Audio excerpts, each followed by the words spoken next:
My story: escaping a toxic marriage. My name is Emily, and I've been carrying a secret that's burned inside me for years. It's not the kind of story you share over coffee or post on social media. It's raw, messy, and painful. I've kept it buried, afraid of what people might think, afraid of being judged, but silence has a way of eating you alive, and I'm done hiding. Before you decide who I am, please listen. This is my divorce story, a tale of betrayal, manipulation, and the courage it took to break free from a toxic relationship that nearly destroyed me. I never thought I'd be here, spilling my heart to strangers. I'm just a woman from Ohio, someone who believed in love, in promises, in forever. But one night my husband, Mark, made a demand that shattered everything I thought I knew about him, and myself. What happened changed me forever, and I'm sharing it because I know I'm not alone. Maybe my story will spark a conversation we need to have. Maybe it'll help someone else find the strength to walk away. Mark and I met 12 years ago in Columbus, during a snowy February at Ohio State University. I was an English major, lost in books and dreams of writing novels, while he was in business school, all ambition and confidence. We collided at a campus cafe, bonding over burnt coffee and a shared love for classic rock. He had this smile, warm, disarming, that made me feel seen. By our senior year, we were inseparable, planning a life together like it was the most natural thing in the world. We got married at 24, in a small church outside Cincinnati, with our families cheering us on. We moved to a cozy suburb, a place with tree-lined streets and kids riding bikes at dusk. Mark landed a job at a bank downtown, while I taught high school English, grading essays by day and scribbling stories by night. Our life wasn't perfect, money was tight, and Mark's long hours left me lonely sometimes, but it felt solid. We'd cook dinner together, binge old movies, and talk about the kids we'd have someday. I loved him deeply, and I thought he felt the same. But around our 8th anniversary, something shifted. Mark started coming home late, his eyes distant, his temper short. He'd snap over small things, a forgotten chore, a missed call, then brush it off like it was nothing.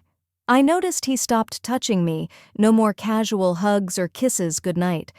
I told myself it was stress. His job was brutal, with constant pressure to outperform. But the silence between us grew heavier, like a storm gathering on the horizon. I ignored the red flags, clinging to the man I'd married, the one who'd promised to love me through anything. Looking back, I see the cracks I refused to acknowledge, the late-night texts he'd hide, the way he'd dismiss my questions with a laugh. I wasn't just ignoring a toxic relationship, I was living in denial, hoping love would fix what was breaking. It was a chilly November evening, the kind where the air smells like fallen leaves. Mark came home later than usual, his coat damp from rain, a strange energy buzzing around him. He was too cheerful, almost manic, like he was hiding something big. We ate dinner, spaghetti, my attempt to lighten the mood, but he barely spoke, his fork pushing food around his plate. As I started washing dishes, he called me back to the table. "Emily, we need to talk," he said, his voice low and serious. My stomach dropped. Those words never mean good news. I sat across from him, my hands twisting in my lap, waiting. He wouldn't meet my eyes, his fingers tapping the table nervously. "I'm not happy," he started. "We're stuck, Emily. Our marriage. It's boring. We're not living anymore." I swallowed hard, expecting him to suggest counseling or a vacation, something to rekindle what we'd lost. But then he leaned forward, his voice dropping to a whisper. "I've arranged something for Saturday," he said. "2 guys from work are coming over. I want us to spend the night with them, together." The words didn't register at first. I stared at him, my mind scrambling to make sense of it. "What do you mean, together?" I asked, my voice barely audible. "You know what I mean," he said, his tone sharp now. "It's one night. It'll shake things up, bring us closer. They're good guys, Emily. I trust them." Good guys. The phrase felt like a punch. My husband, the man who'd vowed to cherish me, was calmly suggesting I share our marriage, our intimacy, with strangers. My hands shook, and a wave of nausea hit me. "Mark, are you out of your mind?" I said, my voice cracking. "This isn't us. Why would you even think I'd agree to this?" His face hardened, his eyes cold in a way I'd never seen. "Because I need this," he snapped. "I'm suffocating, Emily, and I'm not asking. I'm telling you it's happening." That night, I couldn't sleep. I locked myself in our bedroom, my mind replaying his words, his cold stare. This wasn't Mark. Not the man who'd danced with me at our wedding, who'd held me when my mom got sick. But the more I thought about it, the more I saw the truth. He'd been pulling away for years. The late nights, the secrecy, the way he'd make me feel small with a single glance. Had I been blind, or had I just refused to see the manipulation creeping into our life? I told him no over and over. I cried, I yelled, I begged him to explain why he thought this was okay. But Mark was relentless. Over the next 2 days, he shut me out, coming home late and reeking of whiskey. He'd talk about the plan like it was a business deal, ignoring my tears.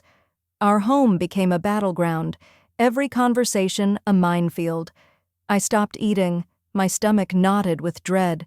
I felt like a prisoner in my own life, trapped by the man I'd promised to love forever. I thought about leaving. I pulled my suitcase from the closet, even packed a few clothes. But something held me back. Fear, maybe, or hope that this was a phase, that the real Mark would come back. We'd built so much together, 10 years, a home, dreams of a family. Could I really throw it all away? I called my sister Claire in Cleveland, but I couldn't bring myself to tell her the truth. How do you say, "My husband wants me to sleep with strangers to save our marriage"? Desperate for answers, I turned to the internet. I found blogs about open relationships, some praising them, others warning of heartbreak. I read about emotional abuse, about how control can hide behind love, and it hit me hard. Mark wasn't just asking for something, he was demanding it, stripping away my voice.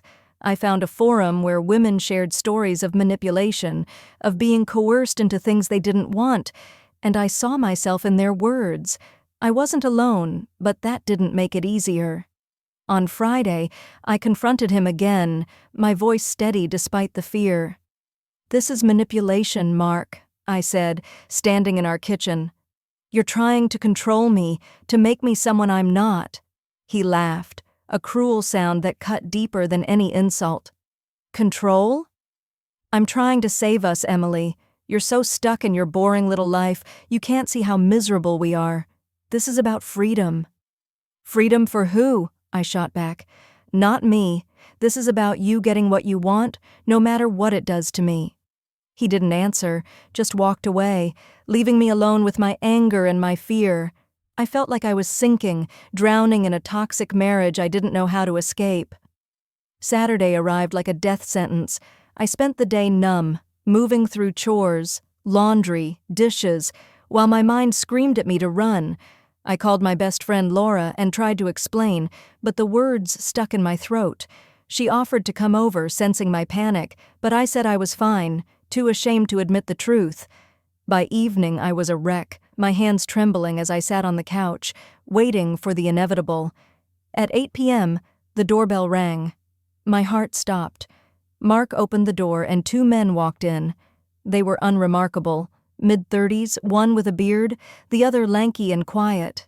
He introduced them as Jake and Ryan, friends from work. I didn't believe it. They sat across from me, making small talk about the Bengals game, their voices casual, like this was normal, but I saw their glances, not predatory but curious, like they were waiting for a signal. I felt exposed, like I was on trial in my own living room. Mark poured them drinks, his laughter too loud, his movements jittery. He was nervous, I realized, but it didn't soften the betrayal. He sat beside me, his hand heavy on my knee. "Emily," he said, his voice low, "it's time." The room spun. My pulse pounded, and I felt bile rise in my throat. I looked at him, searching for the man I'd loved, but all I saw was a stranger. "I can't," I whispered, tears burning my eyes. "Mark, please. This isn't right." He sighed, his grip tightening briefly. "You're making this harder than it needs to be," he said, his tone sharp. "I thought you loved me. I thought you'd do this for us." "For us?" I said, my voice breaking. "This is for you. You're not my husband anymore. You're someone who thinks he can force me into this." Jake, the bearded one, shifted in his seat. "Hey, man," he said to Mark, his voice calm but firm. "This doesn't feel right. She's not okay with this." Mark's jaw clenched, his eyes flashing with anger. Ryan stayed silent, staring at the floor. The air was thick, like a storm about to break. I wanted to scream, to run, but my body felt frozen, weighed down by years of love and fear. Then Mark spoke, his voice cold and final. "Emily, if you leave, we're done. I'm serious. You walk out and you're throwing away our life." The words hit like a blade. I looked at him, and for the first time, I saw the truth. This wasn't Abby. The words hit like a blade. I looked at him, and for the first time, I saw the truth. This wasn't about love or saving us. It was about control, about him needing to win. I stood, my legs shaky, tears streaming down my face. "Then we're done," I said, my voice barely a whisper, "because I won't let you manipulate me anymore." I expected him to fight, to grab me, but he just sat there, his face blank. I heard him mutter, "You'll regret this," as I grabbed my coat and walked to the door. I stepped outside, the cold November air hitting my face, and I kept going, my heart pounding with fear and freedom. I wandered the streets for hours, the Cincinnati skyline a blur in the distance. My phone buzzed. Mark, Laura, Claire. But I couldn't answer. All I could think was how I'd ended up here, how a decade of love had turned into betrayal. Eventually, I found myself at Laura's apartment downtown. I knocked, my hands numb, and when she opened the door, she didn't ask questions. She saw my tears and pulled me into a hug, leading me inside. Over coffee, I told her everything, the words spilling out like a flood. She listened, her eyes wide, her hand gripping mine. "You're so strong, Emily," she said when I finished. "You chose yourself. Not everyone can do that." I didn't feel strong. I felt shattered, like I'd left a piece of myself in that house. But Laura's words planted a seed, a flicker of hope in the darkness. I stayed with her for weeks, sleeping on her couch, trying to piece myself together. Mark called at first, his voicemails a roller coaster of apologies and anger. "I didn't mean to hurt you," he'd say then. "You're making a huge mistake." I deleted them without replying. I started therapy with Dr. Karen Hayes, a warm woman who helped me untangle the guilt and shame. She asked hard questions. Why had I stayed so long? What did I believe about love? What did I want now? Those sessions were like surgery, painful but healing. I learned that Mark's manipulation wasn't a one-time thing. It was a pattern, one I'd been too close to see. I wasn't just escaping a toxic marriage. I was reclaiming my voice. 6 months later, I filed for divorce. It was terrifying, like jumping off a cliff, but it was also liberating. I moved to a small apartment in Dayton, near Claire, and threw myself into teaching. My students' energy, their questions, their laughter, became a lifeline, reminding me life could still be beautiful. I started writing again, not just stories, but a blog where I shared pieces of my journey anonymously. The comments poured in, women and men saying, "I've been there," or "You gave me hope." I wasn't alone, and that changed everything. I still think about Mark sometimes, about the man he was before the betrayal, before the manipulation. I wonder what broke inside him. Fear, insecurity, or something I'll never understand. I don't hate him anymore. Hate is too heavy to carry. Instead, I feel a quiet sorrow for what we lost, and a fierce pride for what I've gained. I'm not the woman I was, scared and silent. I'm stronger now, not because I left, but because I chose me. This divorce story isn't just mine. It's a mirror for anyone who's faced a toxic relationship and wondered if they could break free. I read once that 1 in 3 women in the U.S. experiences some form of emotional abuse in a partnership.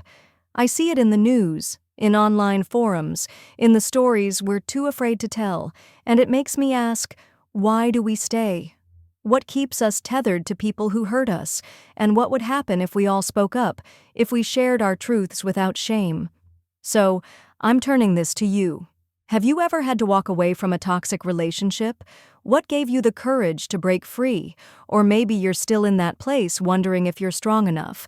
I don't have all the answers, but I know this. Your story matters. Your voice matters.